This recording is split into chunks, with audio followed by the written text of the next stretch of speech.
সাইয়্যিদুল ইস্তিগফার। আমার সাথে বলবেন, আল্লাহুম্মা আনতা রাব্বি লা ইলাহা ইল্লা আনতা খালাকতানি আনা আবদুক ওয়া আনা আলা আহদিক ওয়া ওয়া'দিকা মাসতাতা'ত আউযু বিকা মিন শাররি মা সানা'ত আবুউ লাক বিনি'মাতিকা আলাইয়া ওয়া আবুউ বিযানবি ফাগফিরলি ফাইন্নাহু লা ইয়াগফিরুয যুনুবা ইল্লা আনতা।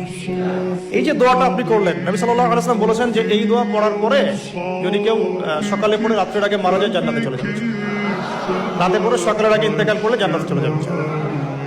এটা যদি না পড়েন, অ্যাট লিস্ট এতটুকু, আস্তাগফিরুল্লাহ আল্লাযী লা ইলাহা ইল্লা হুয়াল হাইয়ুল কাইয়্যুম ওয়া আতুবু ইলাইহি, এইটুকু। আর এটাও যদি না পড়েন, না পড়াটা একটু লজ্জার, যদিও বা যদি না পড়েন তাহলে